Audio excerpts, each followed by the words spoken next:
Bersiap. Berdoa.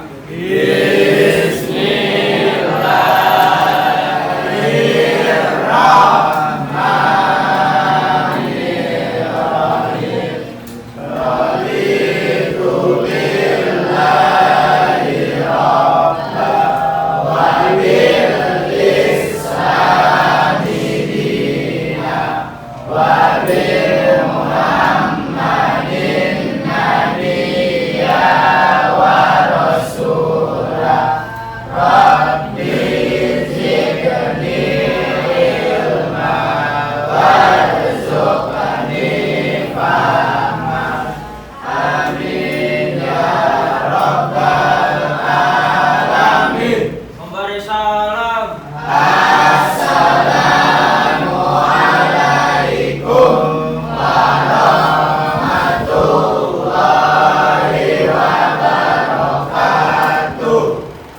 Baik, Waalaikumsalam warahmatullahi wabarakatuh.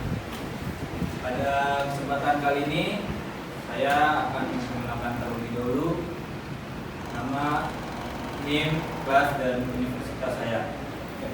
Assalamualaikum warahmatullahi wabarakatuh. Waalaikumsalam warahmatullahi wabarakatuh. Perkenalkan, nama saya Eri Purwanda, NIM saya 20615131. Saya kelas atau semester 4, kelasnya A. Saya dari Universitas Raden Mas Said, Surakarta. Saya Fakultas Adab dan Bahasa atau disingkat FAB dan Prodi Tadris Bahasa Indonesia. Saya absen terlebih dahulu. Adira Febrianti, Aini Korea, Alvin Saputra, Zahra, Iklima. Oke, baik, yang belum saya sebutkan bisa diangkat tangannya. Ya. Nama kamu siapa? Oke, Muhammad Imanuddin. Oke, baik, kepada teman-teman yang sudah saya presentasikan, terima kasih yang sudah hadir dan yang belum hadir bisa dikabarkan pada teman-temannya. Oke, pada kesempatan kali ini saya akan menjelaskan pengertian dari sebuah teks. Nah, baik, sudah pada kelihatan ya semuanya ya. Baik, pada kesempatan kali ini saya akan menjelaskan suatu pengertian teks yang telah didefinisikan sebagai ungkapan bahasa yang menurut isi, sintaksis dan pragmatik, merupakan suatu kesatuan dalam penemuan textbook 1992 halaman 66. Menurut definisi di atas, setidaknya terdapat 3 hal yang harus ada di dalam sebuah teks. 3 hal itu adalah isi, sintaksis, dan pragmatik. Macam-macam teks. Teks tidak hanya satu, ada banyak teks dengan karakteristiknya masing-masing. Di antaranya banyak macamnya. Berikut ini adalah beberapa contoh jenis teks yang banyak digunakan. Yang pertama, teks narasi, teks deskripsi, teks eksplanasi, teks eksposisi, teks produsur, teks anekdot, teks laporan, dan teks berita. Namun, pada kesempatan kali ini kita semua akan membahas tentang teks persuasi. Apa itu teks persuasi? Ada yang tahu? Ada yang tahu nggak di sini teks persuasi itu apa?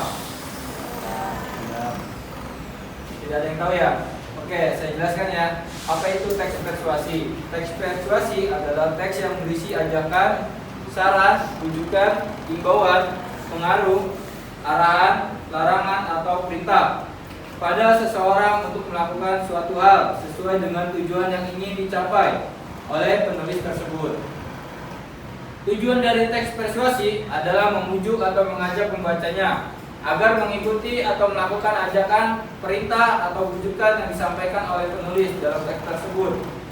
Ciri dari teks persuasi biasanya di dalamnya terdapat kalimat dan kata-kata yang berupaya mengajak dan mempengaruhi pembacanya. Contohnya seperti kata sebaiknya, marilah, mulailah, ayo, janganlah, dan sebagainya. Bagaimana sih ciri-ciri dari teks persuasi? Ciri-ciri dari teks persuasi terdiri dari berisi data dan fakta, terdapat argumen yang meyakinkan pembaca, bersifat mengajak, menghindari konflik, dan yang lainnya. Selanjutnya, dalam pembelajaran pada saat ini, kita semua akan membahas tentang struktur teks persuasif.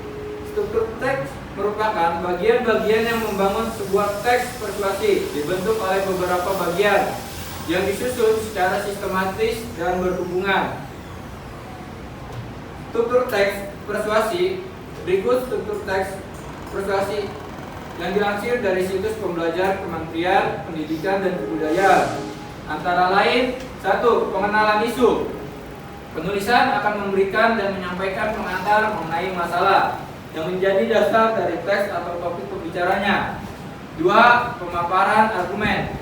Setelah menjelaskan mengenai isu yang akan dibicarakan, penulis harus memberikan beberapa argumen dan pendapat terkait dengan isu tersebut untuk meyakinkan pembaca. Carilah fakta-fakta yang dapat memperkuat argumen-argumen tadi. Yang ketiga, pernyataan ajakan. Bagian ini merupakan inti teks persuasi yang di dalamnya dinyatakan dorongan kepada pembaca untuk melakukan suatu. Pernyataan itu dapat disampaikan secara langsung atau tersurat, atau secara tidak langsung atau tersirat. Digunakan kalimat dan kata-kata yang tidak mempengaruhi pembaca agar mengikuti ajakan atau larangan dari kita. Yang keempat, ada penegasan kembali. Setelah mengajak, mengimbau, membujuk atau melarang, di bagian ini penulis menegaskan kembali atas persyaratan sebelumnya. Biasanya ditandai dengan kata seperti demikianlah, dengan demikian, oleh karena itulah, dan sebagainya. Kehadiran argumen berfungsi untuk mengarahkan dan memperkuat ajakan-ajakan itu. Contoh dari teks persuasi. Contoh teks persuasi itu ada banyak. Yang pertama, contoh teks persuasi 1. Merupakan pupuk berbahan dasar kimia, memang bisa mempercepat pertumbuhan tanaman dan dapat meningkatkan hasil panen.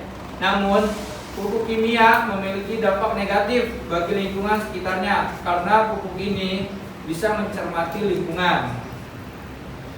Contoh teks persuasi kedua.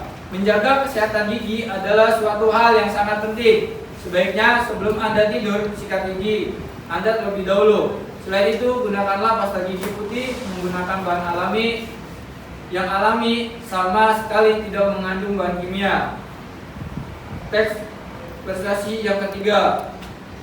Stres merupakan kekacauan mental dan emosional yang disebabkan oleh suatu hal di luar diri seseorang, misalnya rasa tertekan dan bermimpi terhimpit oleh keadaan tertentu. Stres menyebabkan ketegangan psikis dan fisik. Syarat-syarat menyusun paragraf teks persuasi. Dalam menyusun paragraf persuasi, beberapa hal yang perlu diperhatikan.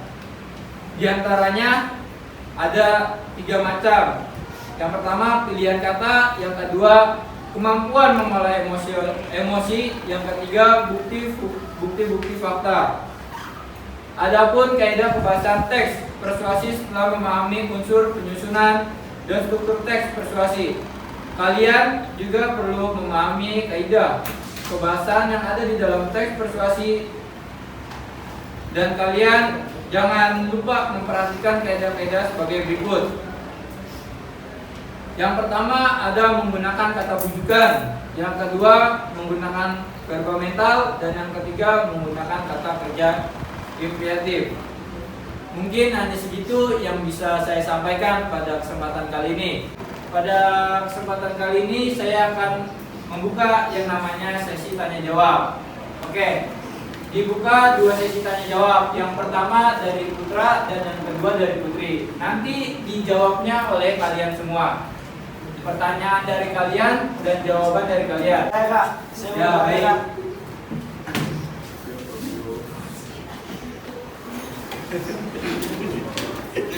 Bagaimana ciri-ciri dari teks persuasi, Kak? Oke, baik. Pertanyaan dari saudara siapa namanya? Rizik. Oke, saya tampung terlebih dahulu. Baik, selanjutnya dari Putri, ada yang ingin bertanya?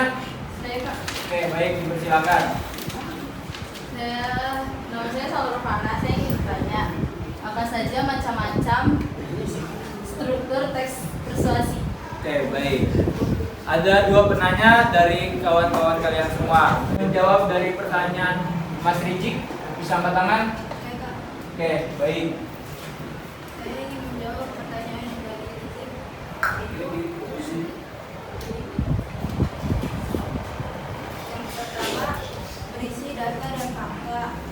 Yang kedua, terdapat argumen yang meyakinkan pembaca. Yang ketiga, bersifat mengajak. Itu saja yang saya bisa jawab pertanyaan. Oke, baik. Terima kasih kepada mbaknya yang sudah menjawab. Selanjutnya, yang ingin menjawab pertanyaan kedua. Bang. Siap. Pengenalan isu, penulisan, memberikan dan menyampaikan mengantar mengenai masalah yang menjadi dasar dari tulisan atau topik pembicaranya. 2. Penamaran argumen. Setelah menjelaskan mengenai itu yang akan dibicarakan, penulis harus memberikan beberapa argumen dari pendapat terkait isu tersebut untuk lebih meyakinkan pembicara. Carilah fakta-fakta yang dapat memperkuat argumen-argumen tadi. Itu saja yang saya sampaikan. Oke, baik. Terima kasih kepada teman-teman semua yang sudah bertanya dan menjawab.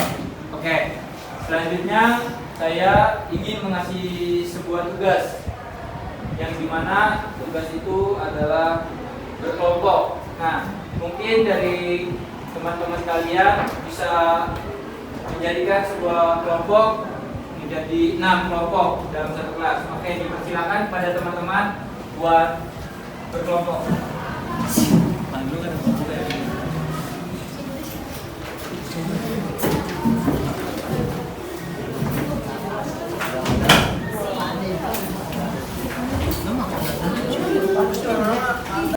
Baik, kepada teman-teman semua yang sudah membagi kelompoknya. Kelompok 1, kelompok 2, kelompok 3, kelompok 4, 5 dan 6. Oke. Saya akan memberikan sebuah judulnya. Nah, dari judul tersebut, yaitu bisa dicatat ya, dari setiap kelompok membicarakan informasi pada teks persuasi yang dibaca serta didengar. Oke, baik. Pada teman-teman semua, kalian harus memberikan sebuah pendapat dari judul tersebut. Akan saya kasih waktu 10 menit. Nanti setelah teman-teman semua sudah mendapatkan jawabannya dan teman-teman semua harus mempresentasikan di depan. Oke, dimulai dari sekarang. Nanti kepada teman-teman semua yang berkesulitan bisa bertanya ya. Pada teman-teman semua yang sudah mengerjakan atau mencari sebuah informasi yang sudah saya jelaskan, alangkah baiknya dari perwakilan kelompok bisa mempresentasikan pada kesempatan kali ini. Nah, oke, kalau boleh saya akan menunjuk pada kelompok 1 untuk mempresentasikan kesempatan pada kali ini. Dipersilakan. Oke, baik. Kepada teman-teman semua bisa dilihat ke depan bahwasanya kelompok 1 akan mempresentasikan pada kesempatan kali ini. Nah, pada teman-teman semua diharapkan untuk berdiam dan menyaksikan presentasi pada kesempatan kali ini. Pada kelompok 1 dipersilakan. Assalamualaikum warahmatullahi wabarakatuh. Waalaikumsalam warahmatullahi wabarakatuh. Pertama-tama izinkan kelompok kami untuk membawakan sebuah presentasi yang berjudul membicarakan informasi pada teks persuasi yang dibaca serta didengar. Selanjutnya pembaca. Oke, baiklah. Apakah kalian pernah mengajak atau membujuk seseorang untuk melakukan sesuatu? Misalnya ketika kalian meminta diberikan sepatu baru pada kedua orang tua kalian, atau ketika kalian mengajak teman kalian.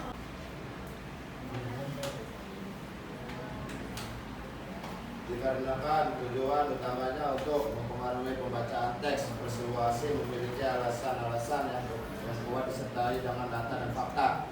Teks ajakan ini banyak menggunakan kata-kata ajakan seperti ayo, mari lakukan, dan lain-lain. Oke, terima kasih. Oke, baik, bisa tepuk tangan buat teman kalian.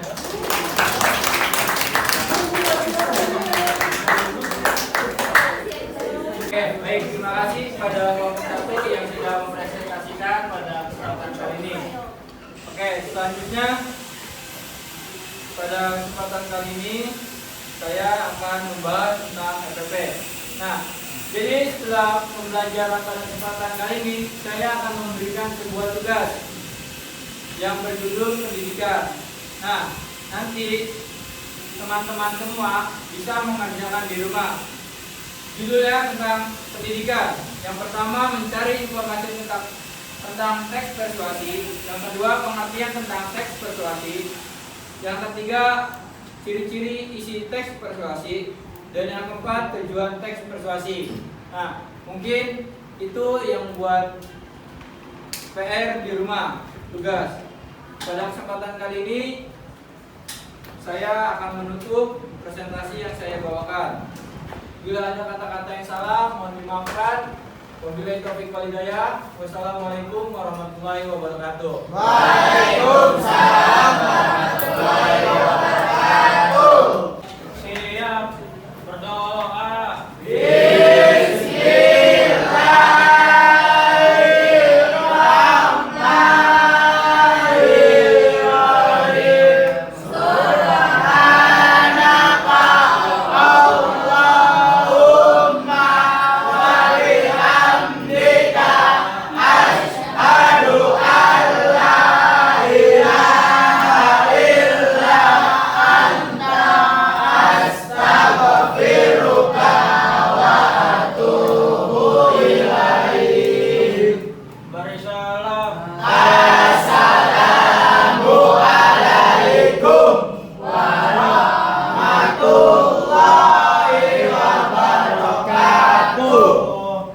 Waalaikumsalam warahmatullahi wabarakatuh. Terima kasih kepada teman-teman semua yang sudah memberikan waktu pada saya. Kurang lebihnya mohon maaf. Assalamualaikum warahmatullahi wabarakatuh.